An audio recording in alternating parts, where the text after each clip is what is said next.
Hi, my name is Dr. Daniel Fox. I'm a licensed psychologist in the state of Texas, an expert in the area of personality disorders, and today I'm going to talk about something that a lot of folks probably didn't expect for me to talk about, and that is social media and internet addiction.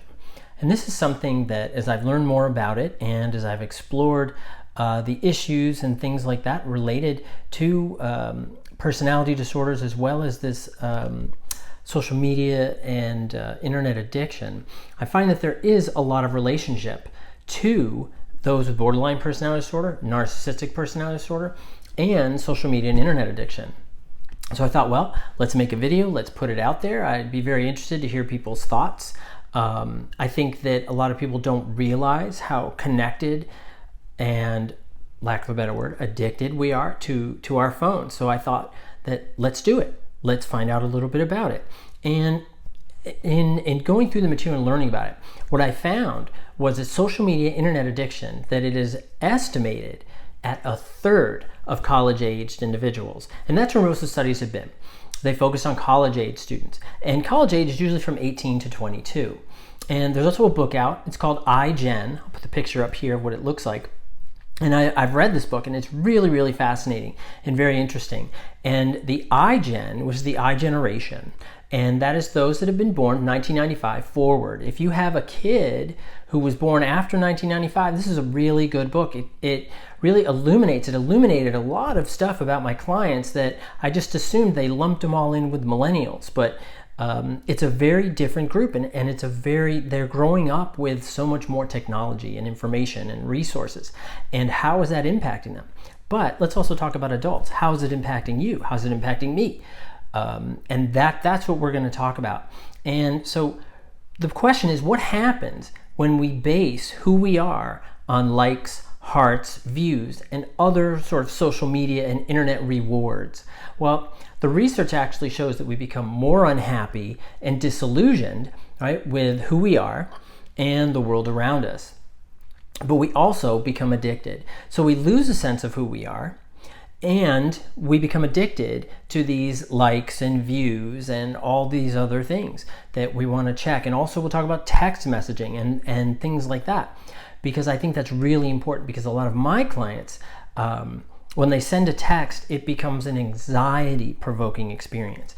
When is they're going to respond? And it becomes expectation, a very intense expectation. A lot of my folks that are on the narcissistic spectrum as well as the borderline spectrum, that when they send a text or an email, they expect this immediate response. And sometimes they forget that the person on the other side could be stuck in traffic. That the battery of the person who they're writing, maybe the battery's not working, the service is bad. There's 100 other things that it could be, other than they see it and it's like, that's such and such, forget it. And I think it's really important. We work a lot on that when you put it out there, sort of imagining that you're putting a letter on a stream and you let it go. And that's really difficult for a lot of folks to do. But what about the addiction component? Well, let's talk about the addiction component. Now, there is a research study by a guy named Griffiths, and he was in the UK. And what he did is he defined these components of addiction. And they include salience, mood modification, tolerance, withdrawal, conflict, and relapse. And we'll go through each of those now so you can get a sense of what they are. And as we go through it, I want you to ask yourself, do I have this addiction to my phone? Do I have this addiction to sending a text out? Or do I having to check social media? But you could even go a little further. And you could say, do I have these same sensations to someone else?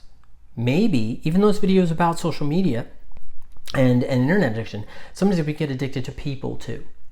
So just something to consider and something to explore. So let's talk about it. So let's talk about salience first. Salience. Now, this is when a particular activity becomes the most important activity in the person's life and dominates their thinking. So it's preoccupations and cognitive distortions, feelings such as cravings, and behavior. It's a deterioration of socialized behavior. So what happens is that when you're sending out this text, or when you're putting out a post or an Instagram picture, something like that, you have to see what the response is. You're constantly checking, you're constantly wondering, or are people responding? Are people clicking it? Are they liking it? Are they seeing it? Are they noticing it? Are they seeing it? And we internalize that, and we base who we are on that. And that's where the really problem comes in when we're talking about salience. This thinking, this perception becomes so intense that it consumes your thoughts. And is it being perceived? Who is seeing it? Who is clicking on it? And then when people click on it, then do you go in and see who clicked on it? And do you get upset at the ones who didn't? The ones who did, oh, I can't believe that Pam didn't click on it. I can't believe that Paul didn't click on it. Okay, so it becomes that issue, becomes this overwhelming issue. Now the next component is mood modification. Now, mood modification, this is the subjective experience that people report as a consequence of engaging in the particular activity. So they experience an arousing buzz or a high, or paradoxically, a tranquilizing and or distressing feeling of escape or numbing. Now, this, for a lot of folks, I think on the borderline spectrum, that they experience this, and that is that this mood modification. But once they get that gratification, sometimes they get this tranquilized type of feeling where it's like you've been washed clean, like all that stress has been washed off of you. For narcissistic folks, they get this internal sense of, yep, and it gives them that sense of validation of who they are and that they're noticed in the world. So it's really important to recognize that. Now that buzz is that, of course, that hit of dopamine, and that's what keeps us going back to it. That's what keeps driving us to it. Is that when we don't, like, are they responding? Are they, oh my God, I've had, 20 likes, 200 likes, 400 likes, 4,000 likes, views, whatever it is. And when you get that, that's that dopamine hit, that you have more and more and more, and that drives you to continue to check your phone, to check that social media, to check it and check it and check it. So it becomes this cycle. Okay? Next is tolerance. Now, tolerance, this is the process whereby increasing amounts of the particular activity are required to achieve the former effects. Now, tolerance as it relates to social media and your phone, which is that just checking it once isn't enough. Is that maybe you check it, right, and you put it down, and then you're watching a TV show. And you're sitting there, you're like, oh, I gotta check it again. And that's not enough. So you have to keep checking it to kind of get that mood modification component. These are not mutually exclusive. A lot of times these different aspects that we're talking about, they're interrelated, okay?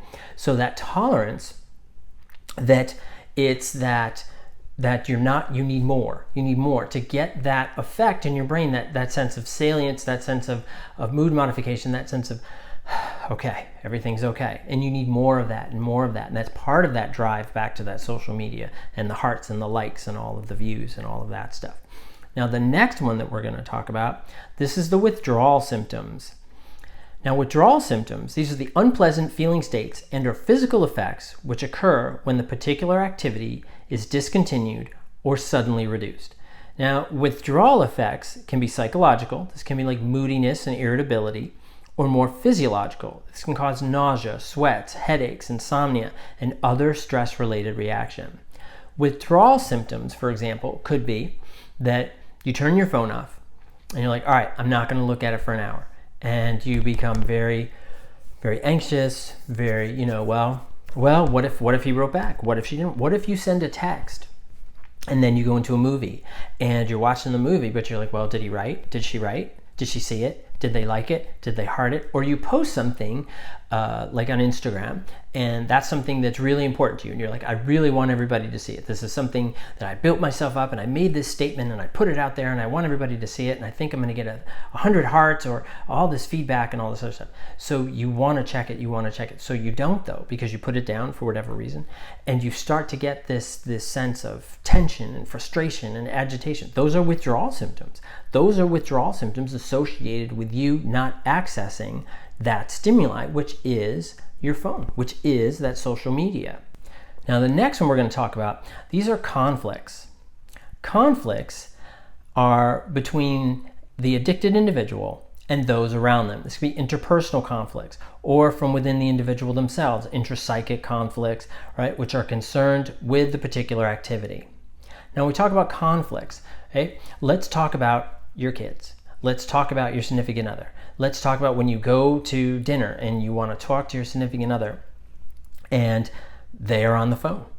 They are focused on the phone, and the phone or the social media causes conflict. A lot of my clients, a lot of folks that I work with, social media, the different postings and who they're friends with and liking and connecting with and all that other stuff, that has produced a lot of conflict in their relationships, a lot of conflict with their kids and with their family and all this other stuff, and it's created all of these problems. So conflict is another component. Are you having conflicts about your social media related to your phone use?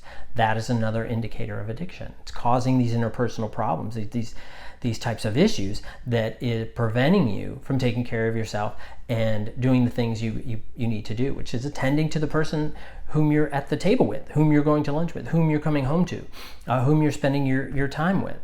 Now, the next one that we're going to talk about, this is relapse.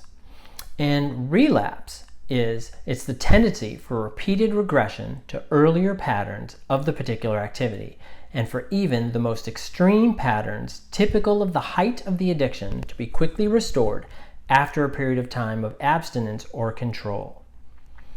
Now, what we're talking about here is so you've got yourself on a schedule. We're going to talk about that at the end, about getting yourself on a schedule, about creating some distance between social media and your phone, and creating a greater sense of who you are, getting a sense of fulfillment by interacting with folks, about face-to-face contact, about not being dependent on likes and views, and growing beyond that. And that relapse is when it pulls you back, you get that immediate sense of, whew, right? And you get that sense of, okay. So it's that pattern, it's that falling back into that addictive pattern once you've had a period of abstinence or period of sobriety or control over that social media. Now, research shows that addictive social media use, that it reflects that need to feed the ego. And this pertains a lot to those individuals along the narcissistic spectrum, and it's an attempt to inhibit negative self-concept, and it increases this positive mood state, right? Which goes back to what we talked about, that mood modification, that dopamine release.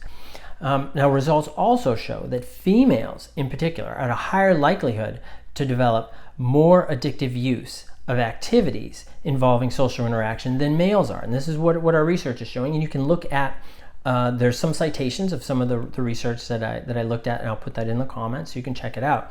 And particularly for girls, for young girls, they're really getting the brunt of this. They use these social forums and social media and the internet to have social connections, sometimes with other girls, sometimes to start relationships, whatever. And these girls are more relationship driven. And doesn't mean that males are not and that boys are not. It means that these girls are driven more so than males and boys. And what also happens with girls is that they're doing this to get a sense of being understood about their experience, and that they want to connect with other girls to get a sense of their experience. And boys, on the other hand, what the research shows is that they're engaging this because they get more of this narcissistic experience that they get from the game. So they're not as driven to social media as the girls are. They're driven more to role-playing games and contests, online, whether it's 2K, it's basketball, or it's Madden or FIFA, whatever it may be, that you're driven on there in that sense of winning, and that gives them that sense of narcissistic, that narcissistic hit, and that feeds that ego component. Well, now a strong predictor of social media and internet addiction is what is called Fomo, is fear of missing out. Now, fear of missing out certainly relates to fear of missing out on that text and that information and what somebody is posting on Facebook and posting on Instagram and what information is out there and all that other stuff. But it can also relate to that text or that direct message. Right? Is it out there? Did I miss it? Are they sending it? Could it be? Am I going to get it? Did they send it already? Maybe my phone's not working. Maybe my phone isn't ringing, isn't vibrating, isn't connecting it. It didn't have service. All these other things that go back to that preoccupation with social media and those components that we just talked about. And what happens is when you check and you check and you check your phone and you're looking for that response, you become more agitated and you become more irritated. Where is it? Why didn't he send it? Why didn't she send it? Where is it? Didn't they see it? Why didn't they see it? I know they saw it. Now that they didn't see it, now I hate him or her. And so it creates this problem and this cycle. But once you reach that level, you get that hit of dopamine. So your brain is also releasing something, which is, and that's part of that physiological feeding component that'll keep driving you to that. Now, let's also go back to narcissism. Let's talk about narcissism a little more and the addictive use of social media. And it has been speculated by a lot of the research that a lot of social media, what they're doing is validating that narcissism. It is feeding that sense of this idealized self that they have constructed. They tend to construct certain personas online. But look how kind I am, look how attractive I am, look how wealthy I am, look how social I am. Whatever that internal need is, that core content, that surface structure behavior is social media acting out. It is social media behaviors and clicks and presentations and postings and other factors. The higher folks are on the narcissistic spectrum, the more they update their profiles and the more they are showing pictures and posts and all these other things of their accomplishments, of their diet and their exercise and their routine and so on and so forth. So it gives us this narcissistic hit, right? This narcissistic reward as it is.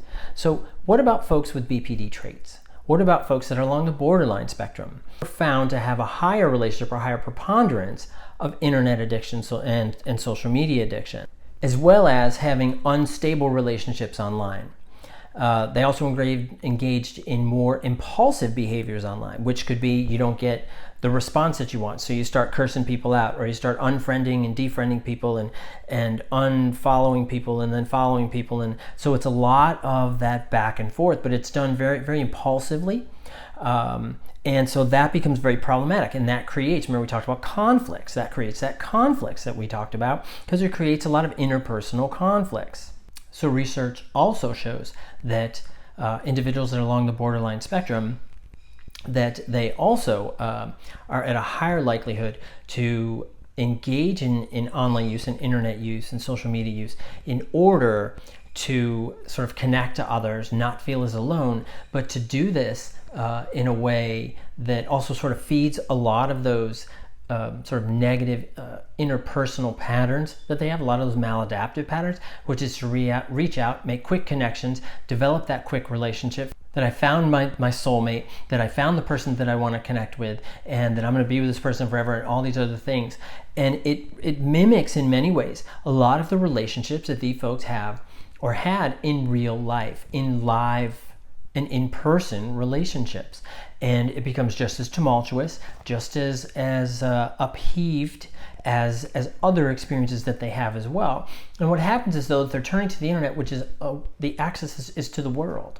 So it's hard to turn it off. And when these folks fall into that social media addiction, that social media an internet addiction pattern, and have a lot of those factors or all of those factors that we talked about, I think that they start to live more online than they do in real life. And what happens is, we know, as I mentioned earlier in the video, is that social media, that it creates, the more time you spend online, that it increases the probability of unhappiness, of disillusionment of self, and a lot of confusion as to relationships, as to connecting to others, and other facets and factors that I think make a lot of those borderline personality disorder issues more difficult. Now, it's important to recognize that not all social media use is obviously addiction.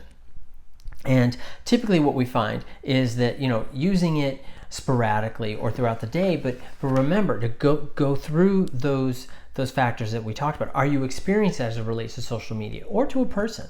Because I think that we can even extrapolate this and say, that are you addicted to someone? You can use those same components to explore that as well. So I think, it's a double purpose video on this one. But it's serious. It's something to recognize that, is there that sense of dependency on someone else? Is there that sense of dependency on something else, on likes and views and hearts and followings and followers and all these other factors?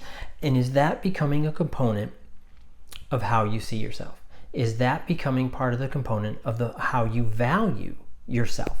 And if so, that's where the problem lies. And I think that folks along the borderline spectrum, because of that unstable self-image, that it's easy to get caught up in social media. It's easy to get caught up when the number of likes on Instagram and things like that. And I think girls and women in particular, I think that they are pressured to put nudes or sexualized photos online or posting so that they will get more likes, they will get noticed more often, and there is a lot of pressure for them. Especially young girls are getting that as well. And I think it's really important that we're aware of that. The research does show that young girls that are that show signs of social media addiction are at higher rates of suicide, higher rates of depression, have greater mental health issues. Now, the entire I generation is at a higher rate of depression, of mental health issues, of suicide, but girls in particular. And it's really important to be aware of that. So what can you do? What can you do about it? Okay, first thing, you got to schedule yourself with your phone.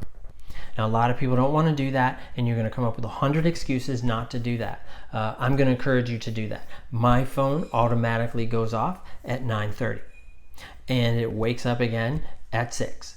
And that's it. That's what it does. Because there are other facets of my life that I need to focus on. But I am not focusing on my phone from 6 a.m. to 9:30 at night. I am not. When I'm with a client, I turn it off.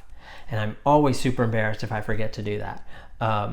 Most of my clients do the same. Now, they don't all do that. And sometimes we'll talk about, that need to not turn it off. We'll kind of process that. And a lot of time what we find is that those that are reluctant to turn it off in session, that relates sometimes to the dependency or that need to connect. That's that Fomo, right? Am I going to miss something? Yeah, I'm here with you, and I'm, spending this time, and I'm trying to grow and develop, but here's this other component. I think that mental health providers don't ask enough about social media use. We don't ask enough about internet addiction, internet use, and we need to. We need to, because I think it is a huge component of our life today. And especially if you're working with someone who was born after 1995, you need to ask about social media use. If you have kids that are born after that, ask them about social media use. And it's important to monitor what's being put online, and also ask yourself, anything that you put online, obviously, ask yourself, why am I doing this? Am I doing this to get noticed? Is it giving me a sense of self? And I think we need to get a greater sense of self beyond social media. They say they're friends, and when I interview folks, when we first do our consultation session, I'm asking folks, so about social functioning, and I'll say, well, how many friends do you have? And sometimes people say, oh, I got hundreds of friends. And then I'll say, okay, how many physical friends do you have? So physical friends are friends that you would, see in person, that you would sit across from in a restaurant, or sit next to in a movie or something like that. And that number massively is made smaller. And it's so important to recognize that. Now, one of the things that the research shows is that when girls and individuals, and boys as well, but girls again, girls really get the brunt of this, is that when they remove themselves from their phone and they have greater face-to-face contact, depression goes down, suicide rates go down, mental health, the issues of mental health and anxiety and other factors go down as well. Face-to-face contact is important, and we need to do that as adults too. And we need to disconnect and connect one-on-one. I can tell you that one of the things that I do when I go out to eat with people, or if I'm having dinner with folks, my phone is I turn it off, or I put it away, because the person whom I'm sitting across is the person that I need to focus on. Just a quick tidbit. So I have a friend of mine. He works in the record industry, and so he'll meet these people, and it's very interesting. It's very fascinating. And when he meets these folks, he makes it a point to turn off his phone. And he's had these really, people that all of us have heard of, these celebrities and they're all like, "You're turning your phone off," and he said, "Oh yeah, I want to make sure all my attention is given to you," and they're all impressed by it. And that, I think, says a lot. That these little phones and these little devices, that one-on-one contact has to mean more than these devices. I think we have to mean more than our likes and our views and our comments that we get in responses. We have to build our sense of self. And I think if you are along the borderline spectrum, absolutely, the narcissistic spectrum, it's a little harder, I think, for those on the narcissistic spectrum because of that fragility related to that core content. But I think that we need to have a greater sense of self, and a sense of self that relates to the world around us and not to the electronic world that we keep shoving our face in. And I hope that you found this video helpful, and I'd love to hear your comments. And of course, if you have any ideas for future videos, I'd love to hear it. And thank you all very much. I appreciate your time as always, and take care. Bye-bye.